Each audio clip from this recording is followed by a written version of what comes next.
हाँ तो भाई उल्टी गिनती शुरू हो चुकी है और समय आ चुका है सारे बैक बेंचर्स को उठने का। अब यही वो समय है जिनमें हम पढ़ाई करते हैं।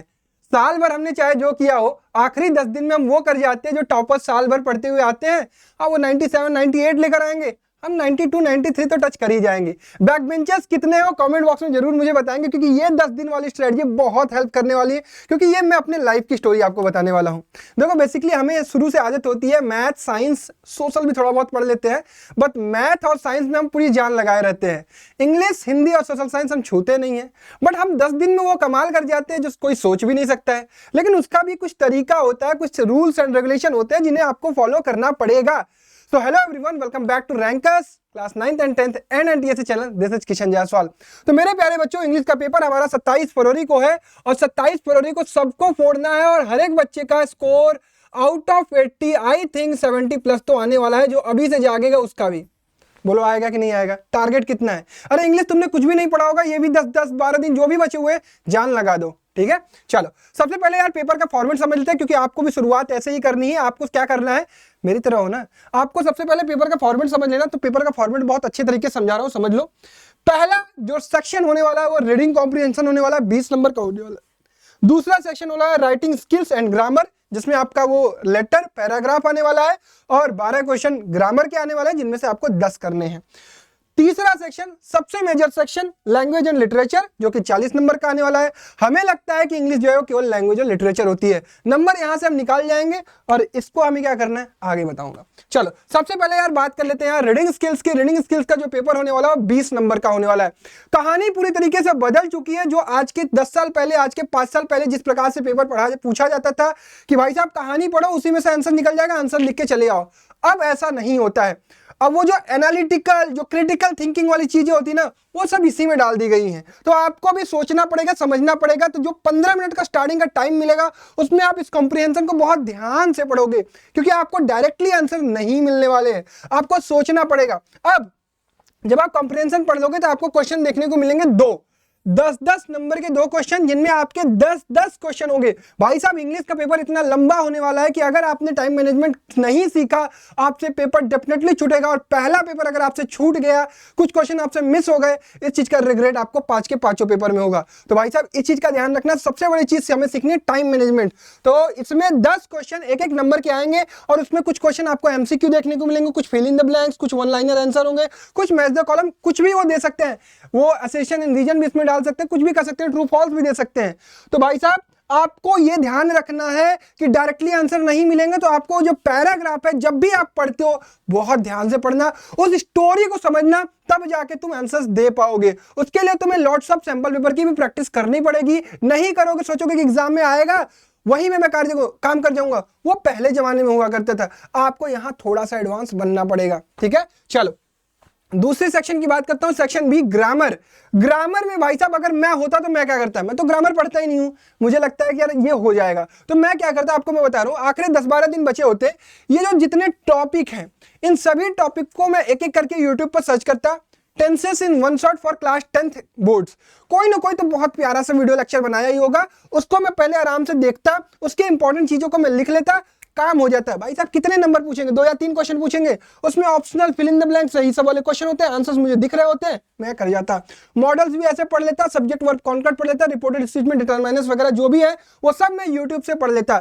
साल भर मैंने कुछ नहीं किया हो, आज मेरे पास कंटेंट अवेलेबल है यूट्यूब पर, मैं सर्च करूंगा, मैं अपना काम करके निकल जाऊंगा, ठीक है। यही काम आपको भी करना है। ध्यान नहीं रखिएगा, सबसे अच्छी चीज इसमें यह है कि 12 में से केवल आपको 10 क्वेश्चन करने हैं, जो कि आप definitely you are going to do, okay.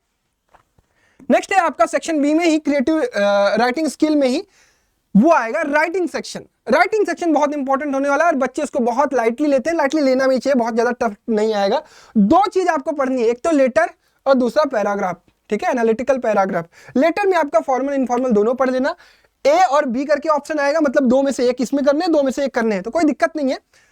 एक तो होता है आपका फॉर्मेट, ठीक है, और ये होता है फॉर्मेट और बॉडी ऑफ लेटर, ठीक है। अब कुछ बच्चे सोचते हैं कि नहीं भैया हमने फॉर्मेट कर लिया तो हमारा काम हो जाएगा। नहीं बच्चा देखो, तो फॉर्मेट कर लोगे तुम्हारा फॉर्मेट तो सही हो जाएगा।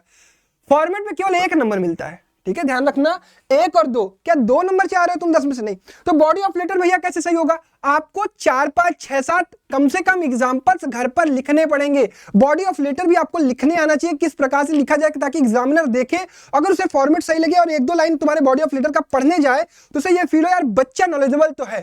तो ये काम आपको भी करना है कि 5-6 लेटर की प्रैक्टिस, 5-6 पैराग्राफ की प्रैक्टिस, ये 10 दिन बचे हुए जो है इसमें आपको करना है।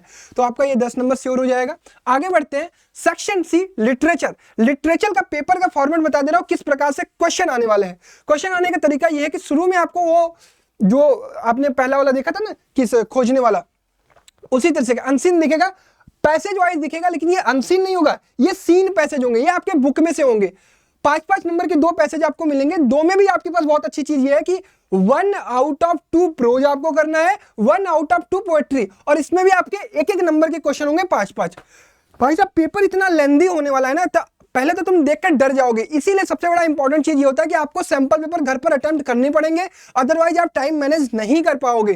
ठीक है, तो आपको 1 out of 2 prose, 1 out of 2 poetry यहां से करनी है, 5-5 नंबर के, वो आपको आंसर सामने दिखते हुए दिख जाएंगे, कोई दिक्कत नहीं होगी। अब बात करते हैं फर्स्ट फ्लाइट और फुटप्रिंट के क्वेश्चन किस प्रकार से आने वाले हैं।